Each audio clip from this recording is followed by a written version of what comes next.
2 தனியார் பேருந்துகள் போட்டி போட்டு வந்ததால் ஒரு பேருந்து தலைக்குப்புற கவிழ்ந்து 2க்கும் மேற்பட்டோர் படுகாயமடைந்தனர். மயிலாடுதுறையிலிருந்து தனியார் பேருந்து ஒன்று திருவாரூர் நோக்கி 30க்கும் மேற்பட்ட பயணிகளை ஏற்றுக்கொண்டு வந்து கொண்டிருந்தது. இந்த பேருந்துக்கு முன்னால் மற்றொரு தனியார் பேருந்து சென்றிருக்கிறது. இந்த நிலையில் இந்த தனியார் பேருந்து மற்றொரு பேருந்து முந்துவதற்காக வேகமாக சென்றுள்ளதாக கூறப்படுகிறது.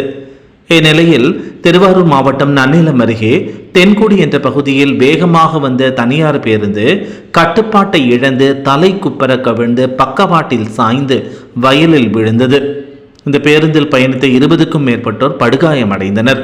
உடனடியாக அக்கம் பக்கத்தினர் உதவியுடன் 108 ஆம்புலன்ஸுக்கு தகவல் கொடுத்து சம்பவ இடத்திற்கு விரைந்து வந்த 5க்கும் மேற்பட்ட 108 ஆம்புலன்ஸ் காயம்பட்டவர்களை மீட்டு நன்னிலம் அரசு மருத்துவமனையில் மற்றும் திருவாரூர் அரசு மருத்துவக் கல்லூரி மருத்துவமனைக்கு கொண்டு சென்றுள்ளனர். இந்த சம்பவம் குறித்து நன்னிலம் போலீசார் சம்பவ இடத்திற்கு விரைந்து வந்து விசாரணை நடத்தி வருகின்றனர். மேலும் 2 தனியார் பேருந்துகள் போட்டி போட்டு சென்றதால் இந்த விபத்து நடந்திருப்பதால் அந்த பகுதியில் பெரும் பரபரப்பு ஏற்பட்டுள்ளது.